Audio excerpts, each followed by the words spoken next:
Bihar live से। मैं इस समय भभुआ प्रखंड के मरचांव गांव में माँ फ्लावर मिल के प्रांगण में हूँ। माँ फ्लावर मिल पिछले 2017 से यहाँ पर आटे का प्रोडक्ट कर रही है। मैं इस समय यहाँ के जो प्रोप्राइटर हैं श्री सुनील सिंह से मैं बात करूँगा। सुनील सिंह से ये जानना चाहूँगा कि आप युवा हैं, पढ़े लिखे हैं। इनका कहना है कि मैं बेरोजगार नहीं हूँ। अगर सरकार मुझे घोषणा के अनुरूप अगर मुझे सहायता देती है तो मेरा दावा है कि मैं 200 युवाओं को रोजगार दूंगा। तो मैं सुनील सिंह से बात करके जानना चाहूँगा कि आखिर सुनील सिंह को सरकार से क्या उम्मीद है और सरकार से वो क्या मांग करना चाहते हैं। टुडे बिहार न्यूज में आपका स्वागत है।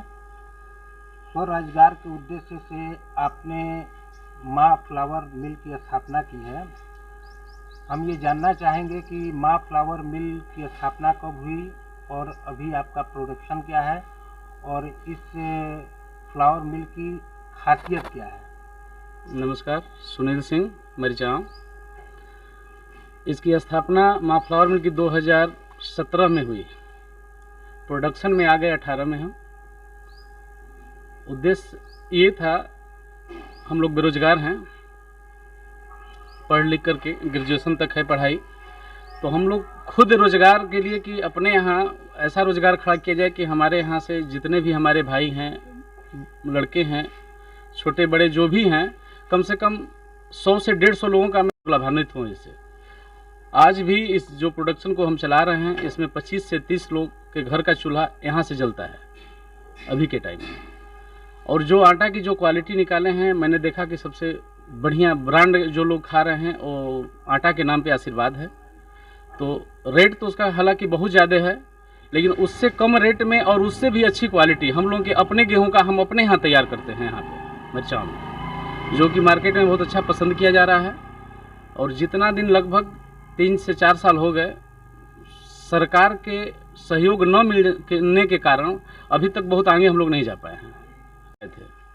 लेकिन उसके आगे की जो भी प्रक्रिया है सब बैंक पे आके फंस जाता है। ये हमको मिला उस साल, हमको बैंक के थ्रू नहीं हो पाया। बहुत प्रयास करने के बाद अच्छे कुछ मिले, बैंक के जो आए कर्मी आए, उसमें हमको जा कर के 17 का पास हुआ, 18 मिला, अपनी लागत से बनाया। 18 में जाके फाइनलाइज हमको ये हुआ, लेकिन आज तक उसके बाद अभी अटके हुए हैं।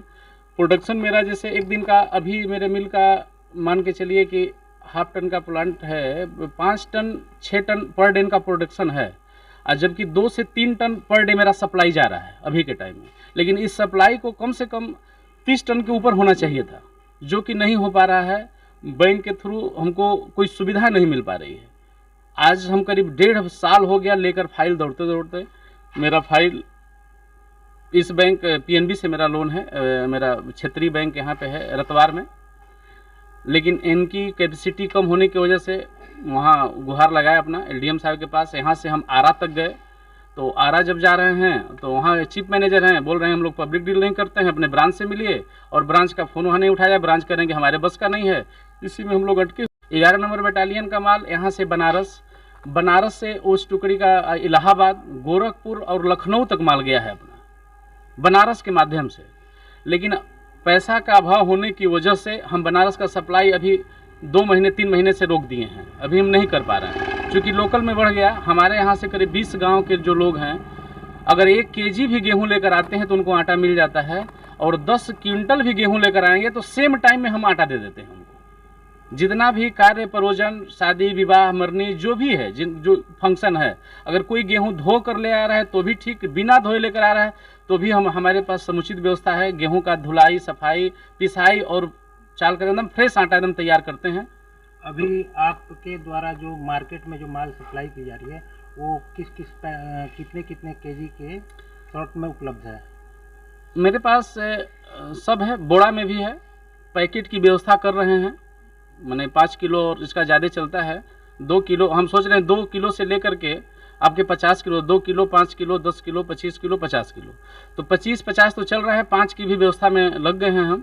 अगर ये व्यवस्था अगर मिल जाए, चूँकि रैपर में बहुत खर्च आता है, जो कि हम अब कोई भी रैपर छपवाइएगा तो कम से कम 2 से 2.5 लाख से कम नहीं लगेगा। 2 किलो करेंगे तो 2.5 लाख, 5 किलो करेंगे 2.5 लाख, 10 किलो करेंगे 2.5 लाख। तो ये पूंजी जो है मेरे पास है नहीं।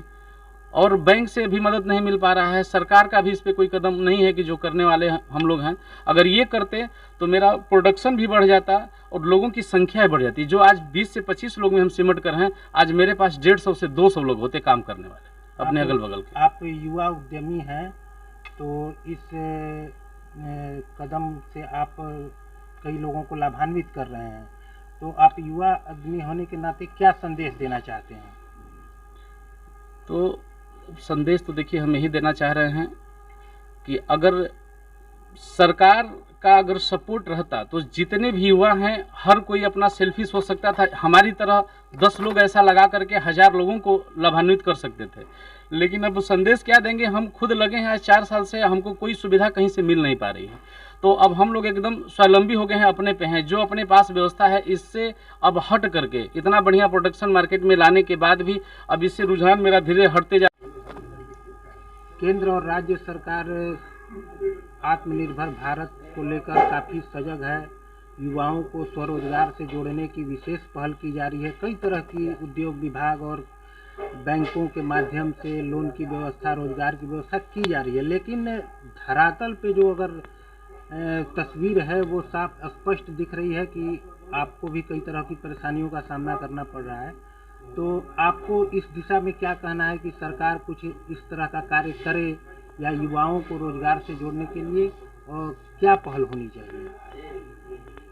देखिए सर, ऐसा है कि जितनी भी योजनाएं हैं सरकार की, बहुत अच्छी योजनाएं हैं।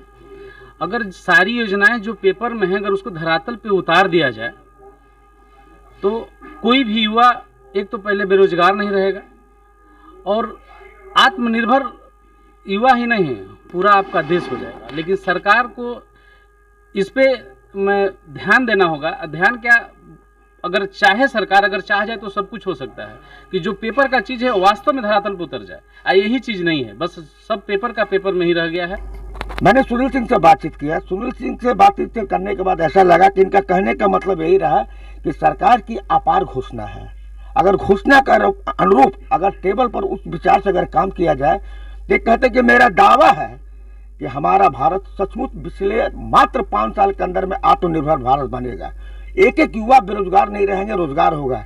लेकिन कहीं ना कहीं से इनका कहने के खोल कर तो नहीं बोल रहे हैं, लेकिन इनके देखने के बाद, इनके आभास से मुझे ऐसा लगता है कि सरकार का सब घोषणा सही है लेकिन सिस्टम में कहीं नहीं कहीं खराबी है। सरकार को सिस्टम बदलना होगा अगर युवाओं को अगर रोजगार देना है।